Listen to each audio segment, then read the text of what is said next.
Hello, boys and girls. It's kind of dark in here. Let me turn on the light. I just wanted to say I'm so excited about being here with you. I miss you guys. I want to jump right into today's lesson. There's a glare on my glasses, so forgive me for that. Today we're going to talk about writing a sentence. So by the end of this lesson, you will be able to write a sentence. You'll be able to identify sentences. And then at the end of this lesson, you'll be able to write a complete sentence. Well, let's talk about what is a sentence. A sentence, it has a subject and a predicate. It tells who or what you're talking about. The who of the sentence is the subject. The who or what of the sentence is the subject. What's going on with that subject? It's called the predicate. Predicates begin with the verb. Verbs, most people think of them as action words, but they're not. They can be an action word or they can be what we call verbs to be, which are verbs that show state of being. For example, is. Is doesn't have any action to it. Are, no action. We call those verbs to be or verbs that show state of being. Was, were, has, those are all verbs to be.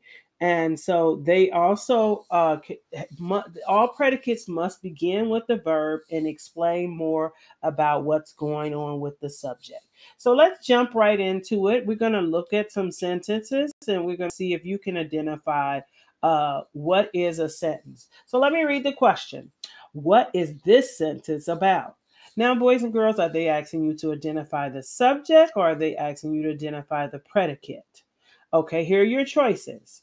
It says castle, beach, crab. Notice I read the choices first. Now I'm going to go and read the sentence so I know what to look out for. A crab crawled on a sandy castle at the beach. Okay, what are we talking about? Remember, the who or the what of a sentence is the subject. So notice I said one of those words. I said what. So we're looking for the subject. Let me read the sentence again. A crab crawled on a sand castle at the beach. A crab crawled on a sand castle at the beach. So who are we talking about? Are we talking about the castle? Yeah, it's mentioned in the story, but that's not the first thing. Remember, the subject is the first thing first who or what they mention when you start reading. So what was the first thing I read? So let's go back to the sentence. A crab. Oh, that's what we're talking about. So our choice is crab. Well, now we have that other word. Remember, a sentence has a subject and a predicate. So what is the predicate, boys and girls? Well, whatever happened with the subject is what we call the predicate. Remember, a predicate must begin with the verb. So let's look for that verb. Okay, a crab crawled on a sandy castle at the beach. What is it that they're doing? What is that crab doing? I know you're screaming at me, Miss Faye, Miss Faye. They crawled. Okay, that's the beginning of the predicate. It is the verb. What else happened? Remember, a sentence that actually is a complete sentence. It must have a subject and a verb. A subject and a predicate. So if it says a crab crawled, that is actually a complete sentence. But this sentence tells you more about it. So what else happened when they crawled? Where did they crawl? That tells a complete thought. And that is what we call a independent clause.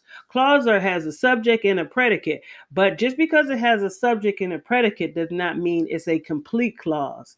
A complete clause tells a complete thought. Okay, and so that word clause is going to appear down below. And when you say complete clause, that means it's an independent clause and it makes sense. You got the full picture of what we're talking about. Okay, here we go. There's the next sentence I want you boys and girls to practice on. And you're going to come back and do that. This is page 2 in your assignments. You're going to see page 2, 4, and 6. Those are the ones I want you to try on your own. We did the first one already, and you're going to try this one. So let's move on. We're going to practice some more. Now, remember I said I was going to teach you how to write a sentence? Well, I told you the parts of the sentence. Now we're going to practice writing a sentence. And this is an easy way for you. If you say you get blocked, well, this is how you do it. You think about what you want to write about. You visualize what do you want to talk about. That who or what. There you go. You right there. You started the first part of your sentence. That is your subject.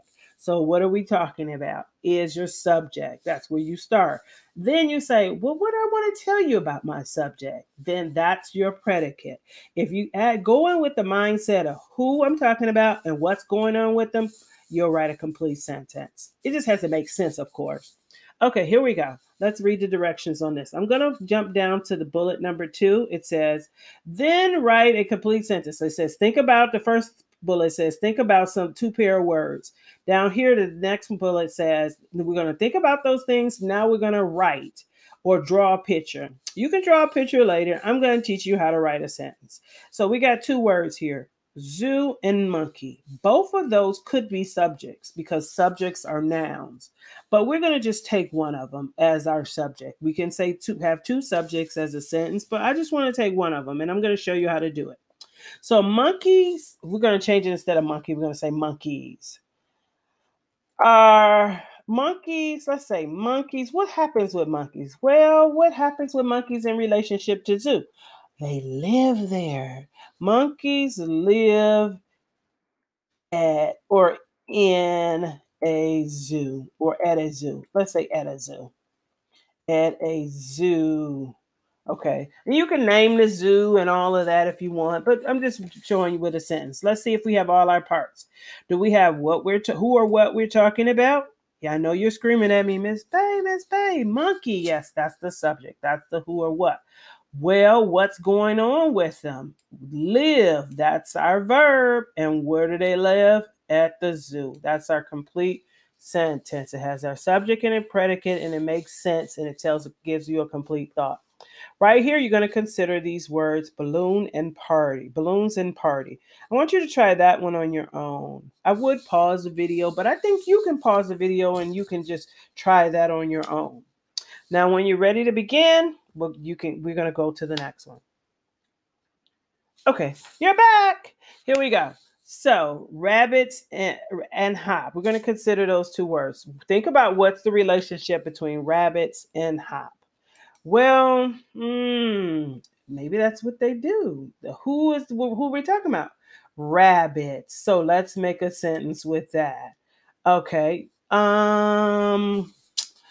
Rabbits hop about the yard. Who are we talking about? Rabbits. That's our what? Is that our subject or our predicate? It's the who or the what, guys. So that's our subject. What's going on with those rabbits? Hop is a verb. And what is it doing? It hop around. They hop. Bunnies hop around the yard. So that's a complete sentence. Okay, guys. So we practice a lot, and I think you got it. But let's do one more thing. We're going to look at some pictures. As writers, authors have illustrators or photographers, and they add pictures, and those pictures tell a story. So we're going to practice. We're going to look at the picture and see what story it's telling us, and let's write a sentence using those pictures. So let's look at this one picture here. There's a boy in the picture. There's some water over there. So what do you think is going on with that water? So you, as the writer, you can tell a creative story, or you can just look at it and just explain exactly what's going on in that picture. I'm going to just tell the simple story. Okay, so that boy, what is he doing? The subject is what? The boy. And what is he doing? Playing in water. There you go. You wrote a sentence. So, as I said, I was going to teach you, and I taught you how to identify a sentence and how to identify the parts and to help you practice writing them. And so that's what you're going to do right now, boys and girls. You are going to practice. I got some paper here, some worksheets here for you to try. This here tells you what you should be doing. Here's your practice. And this is what you're going to do and turn in. If you have any questions, feel free to call me, or you can email me or get on the hotline. The hotline, it's going to be this Thursday, every Thursday from 11 to 12. So give us a call. Thanks, and I hope you learned a lot. Go out there and write those great sentences. Take care. Bye-bye.